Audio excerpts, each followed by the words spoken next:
আউযুবিল্লাহি মিনাশ শাইতানির রাজিম। বিসমিল্লাহির রহমানির রহিম। সকল প্রশংসা মহান আল্লাহ রাব্বুল আলামিনের জন্য, যিনি আমাদেরকে সৃষ্টির শ্রেষ্ঠ সেরা জীব আশরাফুল মাখলুকাত হিসেবে সৃষ্টি করেছেন। সকল প্রশংসা সেই মহান আল্লাহ রাব্বুল আলামিনের জন্য। আমি লাইভের শুরুতেই শুকরিয়া আদায় করছি মহান রাব্বুল আলামিনের দরবারে। আলহামদুলিল্লাহ, আলহামদুলিল্লাহ, আলহামদুলিল্লাহ। মহান আল্লাহ রাব্বুল আলামিন আমাকে সৃষ্টির শ্রেষ্ঠ সেরা জীব আশরাফুল মাখলুকাত হিসেবে সৃষ্টি করেছেন, সেজন্য আমি লাইভের শুরুতে আবারও শুকরিয়া আদায় করব। সেই জন্য মহান আল্লাহ রাব্বুল আলামিন শুধুমাত্র আমাকে সৃষ্টির শ্রেষ্ঠ সেরা জীব আশরাফুল মাখলুকাত হিসেবেই সৃষ্টি করেননি, তিনি কিন্তু প্রিয় নবী হযরত মুহাম্মদ সাল্লাল্লাহু আলাইহি ওয়াসাল্লাম যার সৃষ্টি না হলে এই সৃষ্টি জগতের সৃষ্টি হতো না, তামাম দুনিয়ারই সৃষ্টি হতো না, পৃথিবীর কোনো কিছুর সৃষ্টি হতো না। সেই প্রিয় নবী আল্লাহর দোস্ত হযরত মুহাম্মদ সাল্লাল্লাহু আলাইহি ওয়াসাল্লাম তার একজন উম্মত হিসেবে আমাকে পৃথিবীতে প্রেরণ করেছেন। সেই জন্য আবারও মহান আল্লাহ রাব্বুল আলামিনের দরবারে লক্ষ কোটি শুকরিয়া আদায় করছি। আলহামদুলিল্লাহ, আলহামদুলিল্লাহ, আলহামদুলিল্লাহ। আমি হঠাৎ করে লাইভে আসা, আসলে মুরব্বীর একটা কথা বলছে, আর মুরব্বীদের চেয়ে সবচেয়ে যেটা প্রাধান্য বেশি, যে এটা জ্ঞানী গুণী বিচরক্ষণ তারা বলছে যে চেষ্টাই হলো আপনার সাফল্যের মূল চাবিকাঠি হলো চেষ্টা। যাই হোক, আমি লাইভের শুরুতেই আমার ফেসবুক এই আইডিতে থাকা, পেজটিতে থাকা সকল ফ্যান ফলোয়ার ৪৫,৮৭০ জন গ্রাম পরিষদের সদস্যদের মধ্যে যারা আছে, যারা মুসলমান আছেন তাদেরকে জানাচ্ছি সালাম, আসসালামু আলাইকুম ওয়া রাহমাতুল্লাহি ওয়া বারাকাতুহু। যারা হিন্দু আছেন তাদেরকে জানাচ্ছি নমস্কার, এবং অন্যান্য ধর্মাবলী যে সকল ভাই বোনেরা আছেন তাদেরকে জানাচ্ছি অন্তরের অন্তঃস্থল থেকে প্রাণঢালা অভিনন্দন এবং রক্তিম লাল গোলাপের শুভেচ্ছা। আশা করি মহান আল্লাহ রাব্বুল আলামিনের অশেষ রহমতে আপনারা সকলেই ভালো আছেন। যে যেখান থেকে যখন লাইভটি দেখবেন বেশি বেশি শেয়ার করবেন, এটা আপনাদের কাছে অনুরোধ করব। আমরা গ্রাম পুলিশ বাহিনীর সদস্য, বাংলাদেশের মধ্যে ৪৫,০০০, বাংলাদেশের ভিতরে সবচেয়ে অবহেলিত, সবচেয়ে এর চেয়ে অবহেলিত আর কোনো চাকরি নেই বাংলাদেশে। এখন প্রশ্ন হইল, আমাদের ২০১১ সালে জাতীয়করণের গেজেট আছে, আমি কিন্তু এখন ঢাকাতে আছি, আমি কিন্তু এখন এই মুহূর্তে ঢাকাতে আসছি। আপনাদেরকে আমি ব্যাক ক্যামেরাতে দেখাবো যে এটা হোটেল, এটা হোটেল। আমি কিন্তু এখন ঢাকার হোটেলে আছি, এই যে হোটেলের বেডশিট।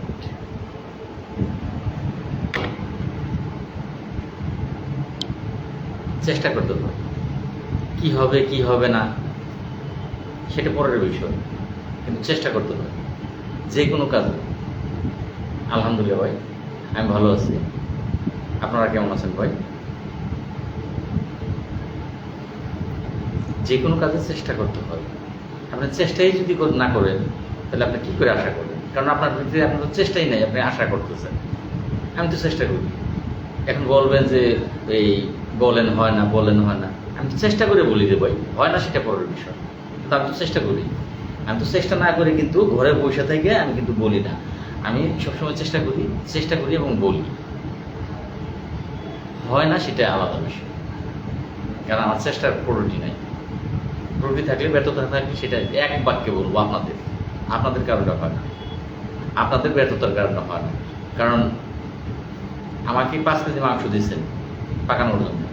৫ কেজি মাংস পাকাইতে ১ কেজি সয়াবিন তেলের প্রয়োজন, মশলার দরকার, যা যা দরকার তা যদি আপনারা না দেন তাইলে বলবেন যে ভাই মাংস দিলাম ৫ কেজি গরুর মাংস, মাংস পাকাইলেন, স্বাদ হলো না।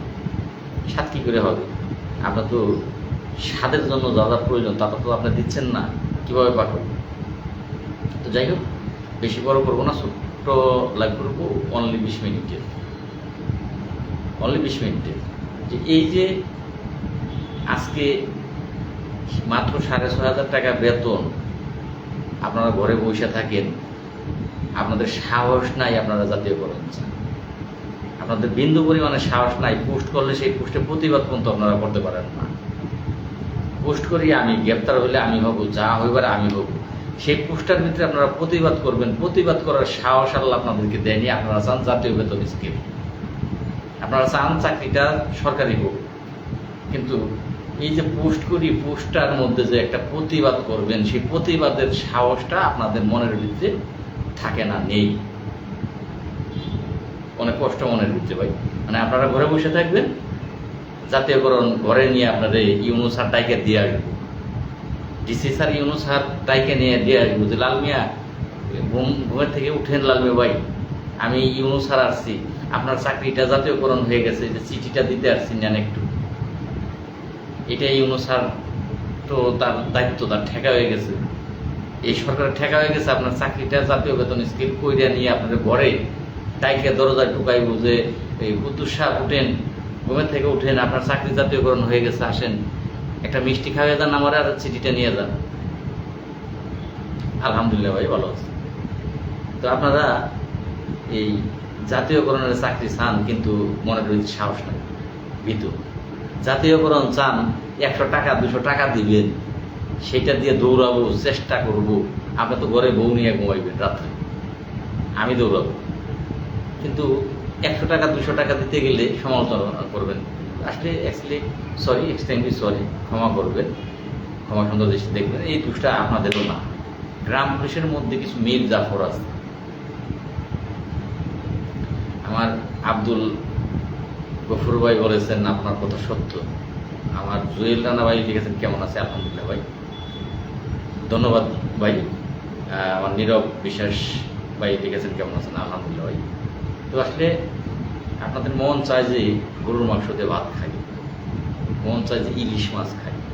ইলিশ মাছ খাইতে মন চাইলে 2,000 টাকা কেজি, 1500 টাকা কেজি। যদি জাটকা কিনেন, যে জাটকা মাছ, ইলিশ মাছ না জাটকা, তার দাম 800 টাকা কেজি। খাইতে চাইবেন মশমশা ভাজা বউরে, তেল দিবেন না মাছ ভাজতে। কথাগুলো হয়তো আপনাদের কাছে খারাপ লাগবে, অনেকের কাছে খারাপ লাগবে আজকের কথাগুলো। দুঃখে অনেক টাইমে মন চায় বসে বসে কান্না করি, দুঃখে কান্না করি। এত বড় একটা রিস্ক নিলাম, 5 মাস জেল খাটলাম, 8 লাখ টাকা জামিন হইতে গেল আপনাদের 45,000 মানুষের জন্য। কিন্তু আপনারা কি করলেন? 100 টাকা লাল মেরে দিতে গেলে আপনারা সমালোচনা করেন, 200 টাকা লাল মেরে দিতে গেলে আপনারা সমালোচনা করেন। আপনারা কি মানুষের কাতারে পড়েন? আপনারা কি মানুষের খাতার ভিতরে পড়েন?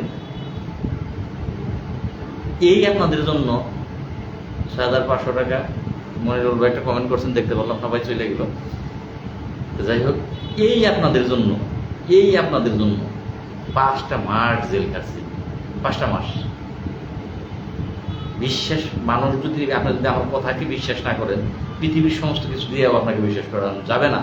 আজকে আমি গুরুতর অসুস্থ, হার্টের সমস্যা, ডায়াবেটিস সমস্যা, বেশ কয়েকটা সমস্যা, হাই প্রেশারের সমস্যা, বেশ কিছু সমস্যা।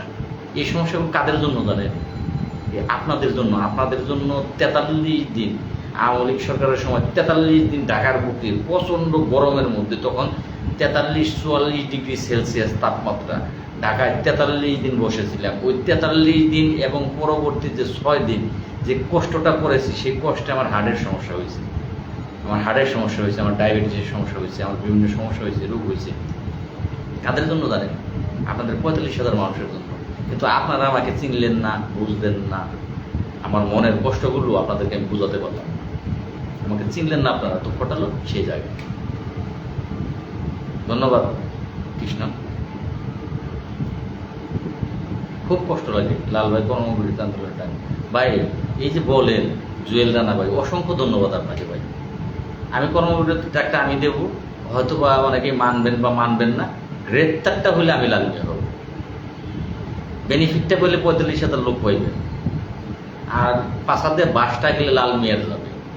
একবার কিন্তু গেছে, আই খেলা বাস পাশাতে গেছে, আই খেলা বাস। কোনো গ্রাম পুলিশের কোনো অনুতপ্ত আছেন আপনারা? অনুতপ্ত হয়েছেন? এই বেচারাটা, এর লগে কৃষ্ণ আছে, আরও 4-5 জন আছে, দেখে আমি আমারটা বললেই সবগুলোই হয়ে যাবে। এই বেচারারা আমাদের জন্য কিচ্ছু না করুক, জেলে ঢুকছে যায় না, কাজ করতে যায়। আপনার কি আল্লাহ মনুষ্যত্ব দেয়নি যে আপনার কি এখানে একটু দায়িত্ব নাই যে 100-200 টাকা আমরা যদি সবাই মিলে ওকে দেই, 1 কোটি টাকা হোক গা, আমি তো 200 টাকা দিলাম, 1 কোটি টাকা হয়ে গেছে লাল মিয়ার কাছে। আমি তো লাল মিয়ার 200 টাকা দিচ্ছি, আমি তো আর 1 কোটি টাকা দিই। আমি আমার জায়গা থেকে তো লাল মিয়ার মাত্র 200 টাকা দিচ্ছি। 200 টাকা করতে করতে করতে করতে লাল মিয়া হয় 1 কোটি টাকাই তুলছে। লাল মিয়া তো 5 মাস জেলও খাটছে, সে কি 200 টাকা আপনার কাছে প্রাপ্য না? ধন্যবাদ ভাই। আমার আরেকটা ভাই লিখছেন আপনার কথাগুলো সত্য। 200 টাকা কি আমি আপনার কাছে প্রাপ্য না?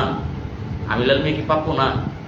আপনার কি মনে একবারে বল না যে এই ছেলেটা টাকা না দেওয়া তো দূর পারে, টাকা কেউ দেয় না, 100 জনের ভিতরে 1 জন টাকা দেয় না, তাও তো লাল মিয়া দূর করে, জেল খেটে করে বসে নাই, আবারও জেলে যেতে পারে সেই চিন্তাও লাল মিয়ার মাথায় নাই, দূর করে। তাহলে বিল্লাল চাচা আপনার লাইভে যুক্ত আছে ভাই, ভাই বিল্লাল চাচা যুক্ত আছে, ধন্যবাদ তাকে, কিন্তু তার কথাবার্তা এগুলো ভাই ভালো লাগে না, মাইন্ডিট। আমরা গ্রাম পুলিশ মানুষের মধ্যে পড়ি না। মনিরুল ভাই 100% রাইট কথা বলছেন ভাই। আল্লাহ পাক কেন এই গ্রাম পুলিশের উপরে গজব নাজিল করে রাখছে, গজব, আল্লাহর গজব নাজিল করে রাখছে এখানে। সারা বাংলাদেশের এত উন্নয়ন হলো, গ্রাম পুলিশের উন্নয়ন হলো না। যার বেতন বাড়তি তাদের বাড়াইতেছে, গ্রাম পুলিশের বাড়ে 1000 টাকা বাড়েই না। কেন না? কারণ এই মানুষগুলো আল্লাহর কাছে শুকরিয়া আদায় করে না। যদি কেউ তাদের কাজ করে তাকে তারা মূল্যায়ন করে না। যেহেতু এরা মানুষের মূল্যায়ন করে না, আল্লাহ যে কারণে এদের উপরে গজব নাজিল করে আছে, গজব, আল্লাহর গজব নাজিল করে আছে।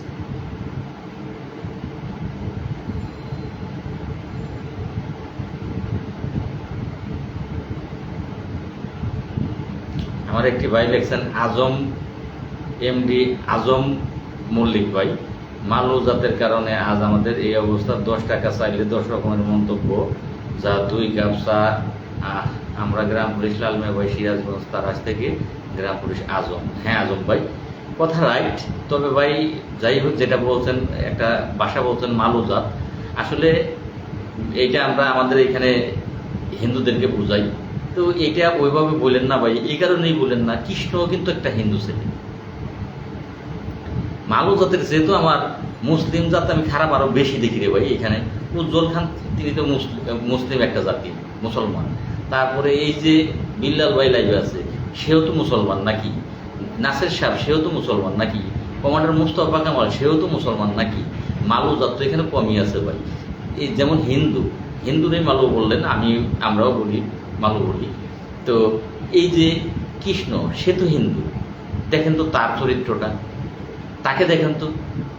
এই যে বগুড়াতে আতিকের সমস্যা হয়েছে, একজন মানুষের একটা গ্রাম পুলিশ সদস্যকে যদি রাস্তায় ফালিয়ে কেউ পিটায়, সকলেই মারতেছে, সেইটা ফেসবুক মিডিয়াতে ভিডিওতে প্রকাশ হইতেছে, সারা বাংলাদেশের লোক দেখতেছে। অপমান কার হইল? ওই একজন গ্রাম পুলিশের অপমান হলো নাকি সারা বাংলাদেশের গ্রাম পুলিশের অপমান হলো? এই পোশাকটার অপমান হলো, অপদস্থ হইলো, এটা কার? শুধু যাকে রাস্তায় ফালিয়ে মারলো পিটাইলো সেই একজন গ্রাম পুলিশের অপমান হইলো, নাকি এই সমস্ত 45,870 জন গ্রাম পুলিশের জন্য এটা কলঙ্ক হইল? তো বগুড়া আতিকের সাথে যে ঘটনাই ঘটুক, আতিক একজন গ্রাম পুলিশ, তার সাথে যে ঘটনাটা ঘটেছে সেটা 45,000-এর জন্য একটা অপমানজনক ঘটনা। সেই ঘটনা একজন গ্রাম পুলিশ হিসেবে প্রত্যেকের উচিত ছিল তার তীব্র নিন্দা ও প্রতিবাদ জানানো।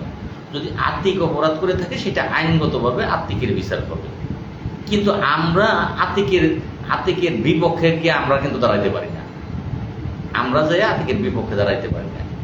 আইনগতভাবে যদি আতিকের সে অপরাধী প্রমাণ হয়, তার বিপক্ষে বিচার হয়, সেটা আলাদা একটা ব্যাপার, কিন্তু আমাদের তো তার পক্ষে থাকতে হবে। তাহলে এইখানে আমরা সেই গ্রাম পুলিশ সদস্যরাই নেতা, তাও ছোটখাটো না, নেতা, একজন নেতা। উজ্জ্বল খান তিনি তো একজন নেতা দাবি করে, সেই নেতা। আর বিল্লাল সাহেব একজন নেতা, তার ছেলে 500 খারাপ হলেও যদি এই বিল্লাল সাহেবের ছেলে একটা গাঞ্জাখোর, মাদক, বাবা খায়, বিল্লাল সাহেবকে দিয়ে দেখায় বাবা খায়, বা নেশাগ্রস্ত বাবা বিক্রি করে, তারা পুলিশ ধরে নিয়ে গেছে, বিল্লাল সাহেবকে দৌড়িয়ে যে তাকে সেখান থেকে ছাড়ানোর ব্যবস্থা করবে না? কোর্টে যাবে না? কোর্টে গিয়ে তারকে জামিন নিয়ে বের করে আনবে না? এটাই তো নিয়ম। ছেলে যতই খারাপ হোক, বাবার কাছে খারাপ না। আপনারা কর্মচারী ইউনিয়ন, মানুষ ইউনিয়ন করে, সংগঠন কেন করে? সংগঠনের সবাই হচ্ছে সন্তান। গ্রাম পুলিশের উন্নয়নের জন্য কাজ করতে যে অনেক অর্থ নষ্ট করে, আজ অসুস্থ হয়ে, রাইট ভাই, আমি আপনারটা জানি ভাই, আপনিও অনেক দৌড়িয়েছেন, অনেক অর্থ নষ্ট করেছেন মনিরুল ভাই। আপনি আজকে অসুস্থ, অনেকটাই আমার দোষ, কারণ আমার পিছিয়েই দৌড়িয়েছেন বেশি, দোষটা আমার। এই যে একটা সন্তানের পিতার দায়িত্ব হলো তার সন্তান খারাপ হলেও তাকে ভালো করার চেষ্টা করা। 45,000 গ্রাম পুলিশ সংগঠন হচ্ছে মা বাপ, যারা সংগঠনের দায়িত্বে আছে তারা হচ্ছে সাধারণ গ্রাম পুলিশের মা বাপ। এখানে কি উচিত ছিল না যে সবাই প্রতিবাদ করা? তা প্রতিবাদ না করে যে বিরোধিতাটা করলো উজ্জ্বল খান যে বিরোধিতাটা করলো, আসলে আমার বলার ভাষা আমার নাই। আর তার সাথে যুক্ত হয়েছে কর্মচারী, বিশেষ করে বিল্লাল সাহেব। এটা ধিক্কার জানানোর মতো ভাষা আমার নাই ভাই। তো যাই হোক, এগুলো আপনাদের আল্লাহ জ্ঞান দিচ্ছে, আপনাদের জ্ঞান দিয়ে, বিবেক দিয়ে, মনুষ্যত্ব দিয়ে বিশ্লেষণ করবেন যে কাকে দিয়ে কাজ হবে। ভাই, যদি বাচ্চা না কান্দে মা দুধ দেয় না, যদি আপনারা এখনো সময় আছে, গর্জন যদি না দেন, কিসের ভয় পান? ভয়টা কিসের পান? আপনার জাতীয় বেতন স্কেল এটা হলো প্রাপ্য, এটা আপনার শ্রমের ন্যায্য মজুরি চাচ্ছেন। আপনি 6,500 টাকা বেতন হইতে পারে না ভাই? আপনিই বলেন, 6,500 টাকা কি একটা মানুষের বেতন হইতে পারে? যদি বেতনটা 15,000 হইতো, 12,000, 14,000, 15,000 হইতো, তাইলে একটা প্রশ্ন হয়তো বা সেখানে থাকতো যে তোমাদের 14,000 টাকা বেতন দেওয়া হচ্ছে, তোমরা জাতীয় বেতন স্কেল দাবি করতেছো, তোমরা স্থানীয় সরকারের সেই একটা হাঙ্কি মাঙ্কি তখন বলতে পারতো। যদি 14-15,000 টাকা বেতন হইতো, একটা বলতে পারতো। কিন্তু সেটাও গ্রহণযোগ্য না, কারণ আমার গায়ে সরকারি পোশাক, আমি কেন বেসরকারি নিয়মে বেতন পাবো? আমাকে অবশ্যই সরকারি নিয়মে বেতন দিতে হবে। এটা আপনার ন্যায্য, এটা আপনার হক। এর জন্য যদি লড়াই করতে হয়, যুদ্ধ করতে হয়, মরতে হয়, মরবেন। কিসের ভয় পান রে ভাই? আপনার ভয় বানাবোর জাতীয়করণ চান? এটা কি হইল? ভয় পাইলে কোনো কিছু হইব? ভয় পাইলে কোনো কিছু সম্ভব? নমস্কার ভাই। ভাইয়ের সাথে মিল নেই, গ্রাম পুলিশ এক হবে কি করে? না ভাই, এক হবে না ভাই, এক হবে না। এখন 2 ভাগেই বিভক্ত হতে হবে, 2টা ভাগ হয়ে বিভক্ত হইতে হবে। তারা তাদের ভাগে থাক, আমার ভাগের লোকটি, তারা যেমন শক্তিশালী, তারা কর্মচারী ইউনিয়ন কিন্তু একটি শক্তিশালী সংগঠন। তারা যদি ইচ্ছা করে রাতারাতির ভিতরে টাকা তুলতে পারে, তাদের কাছে 5 লাখ 10 লাখ টাকা কোনো টাকা না। আর money is the second god, এটা ইংরেজরা বলছে। ইংরেজরা যা বলে সব বিশ্লেষণ করে বলে। ইংরেজরা কোনো ঔষধ বের করলে সেটা পারফেক্ট করে, বাঙালির মতো 2 নাম্বার না। ইংরেজরা বলে গেছে মানি ইজ দ্য সেকেন্ড গড, আল্লাহর পরে টাকার ক্ষমতা। টাকা থাকলে কি না করা যায়। কর্মচারী ইউনিয়ন ইচ্ছা করলে 5 লাখ 10 লাখ 20 লাখ টাকা তাদের কাছে ব্যাপার না। তারা এক দিক দিয়ে বলবো, আরেক দিক দিয়ে এই টাকাটা উঠে দেবে। 5-10 লাখ টাকা তাদের কাছে কাহিনী নেই। কিন্তু আমার সাথে যারা আছেন তারা আমাকে শুধু হাই হ্যালো, এগিয়ে যান, ধন্যবাদ, আছি আপনার সাথে। এই লোকগুলা যদি আমার সাথে কর্মচারী ইউনিয়নের মতো শক্তিশালী লোকগুলো থাকতেন, 1 মার্ক যাবে না চ্যালেঞ্জ। এটা হলো বেস লাইন, এটা বেস লাইন। এই বেস লাইনের জায়গায় চুরি করবো, 1 মার্ক যাবে না, চুরি করবো হাতে, যদি এই ভালো অবস্থানে গ্রাম পুলিশ না যায়। গ্রাম পুলিশ যদি ভালো অবস্থানে না যায়, নেতৃত্ব সারা জীবন আর দেবো না, হাতে চুরি করে নাইবা যাবো। কর্মচারী ইউনিয়ন তো নামে না, তাদেরকে তো পায়ে ধরেও নামানো যায় না, তাদেরকে হাতে ধরেও তাদের পথ থেকে নামানো যায় না, তারা পথ ছাড়ে না। এই পদের ভিতরে মধু আছে, মধু। ওয়ালাইকুম আসসালাম গিয়াস ভাই, কেমন আছেন ভাই? একটা মাস 64 জেলার এই 40,000 গ্রাম পুলিশ না 20,000 গ্রাম পুলিশ আমার কথা শোনেন। আমি যা বলবো শুনতে হবে, আমি যা বলবো সেটা শুনতে হবে। আমার কথা শুনেন, যদি ভালো জায়গায় ভালো অবস্থানে না যান, আমার নামের উপরে, লাল মে নামের উপরে থুতু ফেলবেন, থুতু। ভাই, ওরা হলো গাদার দল, নিজেরা পারবে না, অন্য কেউ করতে দেবে না। মনোরঞ্জন দাদা, হ্যাঁ রাইট ভাই। তো যাই হোক ভাই, মনের ভিতরে অনেক কষ্ট, অনেক দুঃখ। হঠাৎ করে লাইভে আসলাম, আজকেও ডাকাতে আছি। কাদের জন্য যে দূর হয়ে আসলে আমি এক গাদা। আমার মন চায় যে আমার পায়ের জুতা খুলে আমার গালে আমি বাইরে, এটা আমার মন চায়। এই গতকালকে এক পুলিশ সদস্যদের সাথে দেখা, উনি গোয়েন্দা অফিসার। তো আমি চিনি না, আমার পিছন থেকে ডাকতেছে লালমা সাহেব দাঁড়ান। তো আমি পিছন দিকে তাকাই, চিনি না, আমি নাই চিনতে পারে, অনেকেই আমাকে চিনে, ফেসবুকে চিনে। দাঁড়ানোর পরে কাছে আসছে, আইসা বলতেছে আপনি লাল মিয়া সাহেব না? আমি বললাম ভাই সাহেব তো না, আমি লাল মিয়া ভাই। বলতেছে আপনার বাড়ি ধামরাই পশুরা না? জি। আপনি কি? আপনাকে তো আমি চিনলাম না। পরে উনি বলতেছে যে আমাকে আপনি চিনারও কথা না, আমি একজন পুলিশ সদস্য, গোয়েন্দা ব্রাঞ্চে আছি। আপনি যে 1 বছর আগে 45,870 জন গ্রাম পুলিশের জন্য এই ঢাকা জেলার প্রশাসন পুরাটা মাথায় তুলে লাগছে, একেবারে সারা বাংলায় কি তুলছেন, কিন্তু বিশেষ করে ঢাকা, আপনার বাড়ি ঢাকা ধামরাই থানা, আমরা খুব বেড়াইছিলাম আপনাকে নিয়ে, আমাদের চাকরি দেওয়ার অবস্থা হয়ে গেছিল। তৎক্ষণাৎ আপনার 14 গোষ্ঠীর হিসাব, আপনার বাড়ির, আপনি, আপনার আব্বা, আপনার মা, আপনার স্ত্রী, আপনার সন্তান, আপনার ফ্যামিলির বোন, আপনার ভাই, আপনার চাচা, আপনার চাচি, আপনার খালা, আপনার খালু, আপনার শ্বশুর, আপনার শাশুড়ি, এই 14 গোষ্ঠীর তথ্য তৎক্ষণাৎ দিতে হচ্ছে, সময় দেয় না। আপনিই বলেন যে এত তৎক্ষণাৎ আপনার 14 গোষ্ঠীর এই তথ্যগুলো দেওয়া সম্ভব আমাদের জন্য? বা এই চাকরি যায় যায় অবস্থা হয়ে গেছে। তো তখন উনি আমাকে এইভাবে বললো, যাই হোক ভাই আপনি কেমন আছেন, আমাকে বলছে লালন ভাই আপনি কেমন আছেন? পরে আমি বললাম ভাই কেমন আর থাকবো, আপনার তো সবই জানেন। এইটুকু কথাই আমি ওনাকে বলার পর সাথে সাথে উনি বলতেছে আমি আপনার বিষয় সব জানি ভাই, আপনি যে ভালো নাই সেটা আমি জানি। তখন আমাকে উনি বলতেছে লালন ভাই চা খান, চার দোকানে ঢুকি, বসেন, চা খান, ঠান্ডা খান। আমি বললাম না, আমি আপনাকে খাওয়াই। উনি বলতেছে না ভাই আমি আপনাকে খাওয়াই, আপনি আমাকে খাওয়াবেন ঠিক আছে, কিন্তু আপনি ভালো অবস্থাতে নাই আমি জানি ভাই, আপনি আমাকে অন্য সময়ে খাওয়াবেন, আপনি এখন ভালো অবস্থাতে নাই। তখন চার দোকানে চা খাইতে ঢুকলাম। এই চা খাওয়ার ফাঁকে ফাঁকে অনেকগুলো কথা উনি বললো যে কি পাইলেন, একটু তর্জনীয় কথা শুনবো, লাইভ চলে যাবো ভাই, আর 10 মিনিট লাইভ করবো, 10 মিনিট, তারপর বেরিয়ে যাবো। উনি বললো কি পাইলেন? কি পাইছেন আপনি? অর্থ পান না, 5 মাস জেল খাচ্ছেন। কষ্টটা কি করছে? আপনি লাল মিয়া করছে গেল, আপনার পরিবারের সদস্যরা করছে।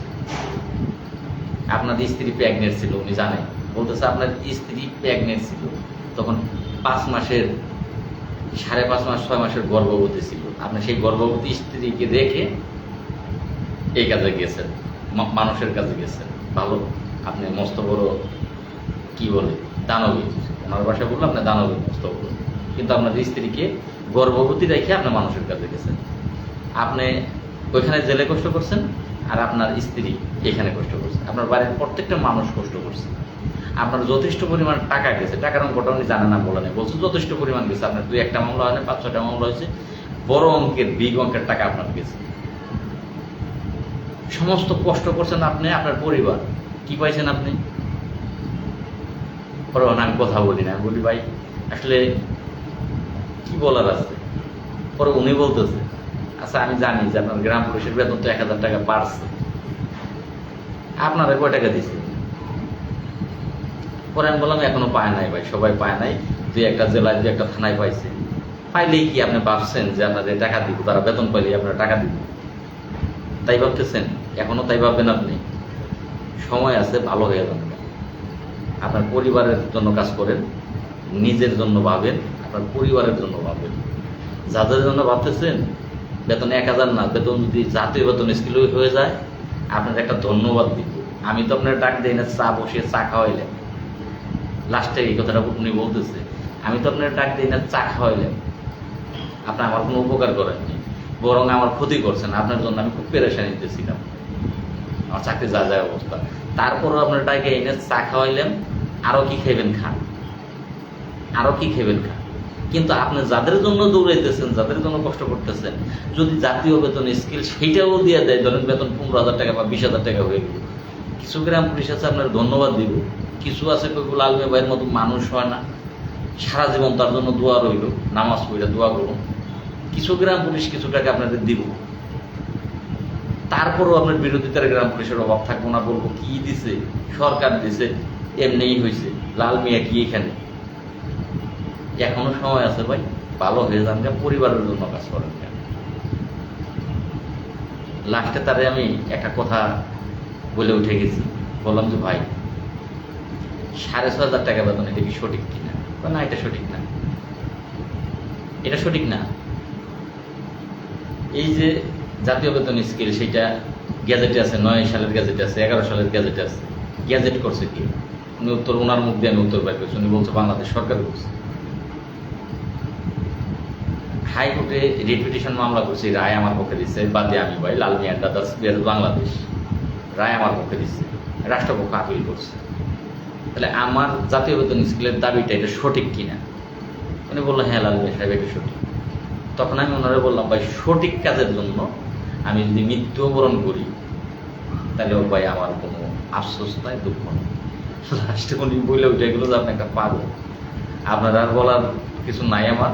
তখন উনি খালি বিলটা ওইখানে দিল, ওইখানে বিলটা দিয়ে দুজনের 58 টাকা না কয় টাকা এরকম বিল আসলো।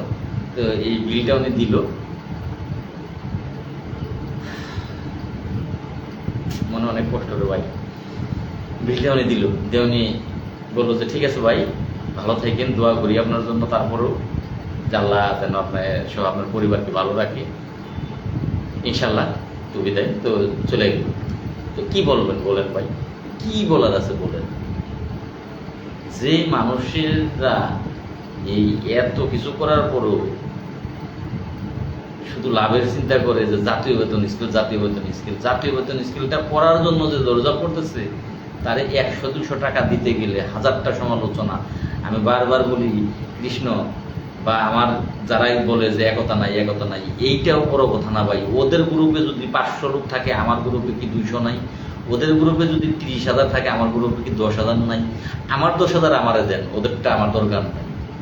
আমার 10,000 লোক যারা আছেন, যারা জাতীয়করণ চান, যে শিক্ষিত গ্রাম পুলিশ আছেন, যে জাতীয়করণ চান, অথবা যে শিক্ষিত বাদ দিলাম, অনেক অশিক্ষিতও আছে এখানে, তারা জাতীয়করণ চায়, তারাও ভালো মনের মানুষ, এমন অনেক আছে, অনেক বৃদ্ধ আছে।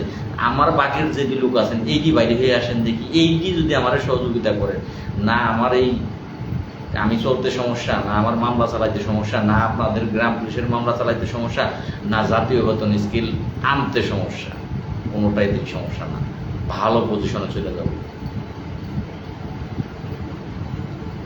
হ্যাঁ ভাই, আমার সাবল মিয়া গ্রাম পুলিশ ভাই রাইট বলেছেন, গুতারা পার হলে পরে আর মাঝি চিনে না, বলে মাঝি কোন চ্যাটের পার। এই অনেক গ্রাম পুলিশের মন্তব্য দেখেও এখনই তো বুঝি না তা না, এখনো বুঝি অনেক গ্রাম পুলিশ এরকম মন্তব্য করে, অথচ ও ঘরে বসে করে কি করছেন, কি করছেন, বড় বড় কথা কোন কি করছেন, এই কথাও আমারে বলে। আমি বলো বড় বড় কথা কই কি করি? এই বেটা আমি তো বড় বড় কথা কই, বড় বড় কাজও করছি। 35,000 গ্রাম পুলিশের জন্য আমি যা করছি তোর বাবাও করার নাই, তোর 14 গোষ্ঠীতেও পারবো না, আর তোর কর্মচারী ইউনিয়নের বাবারা তো সেটা কল্পনাই করতে পারবো না আমি যা করছি।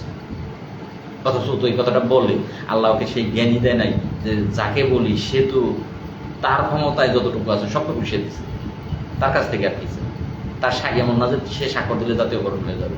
যাই হোক, অনেক কথা বললাম, 10 মিনিটের সময় চেয়েছিলাম, 10 মিনিটও শেষ হয়ে গেছে। জাতীয় বেতন স্কেলের একমাত্র বাধা এখন কর্মচারী ইউনিয়ন। হ্যাঁ জনি ভাই রাইট, এই কথা 100% রাইট। মামলার রায় শুনানির জন্য কিছু করেন ভাই, ভাই কীভাবে করবো? এই যে আমার একটি ভাই নুরুল আমিন ভাই, মামলার রায় শুনানির জন্য করবো, টাকা তো লাগবে রে ভাই। এই যে হোটেলটা রয়েছে, এই হোটেলটার ভাড়া আছে না ভাই? এই যে এই যে রয়েছি, এই যে হোটেলটায় রয়েছি, হোটেলটার কি ভাড়া আছে না? এই যে মোবাইল চার্জের জন্য আমি বাড়ি থাকলে কিন্তু এইটা কিনতে হইতো না, এই যে এইটা মাল্টিপল একটা বাড়ি থাকলে কিন্তু হইতো না। এই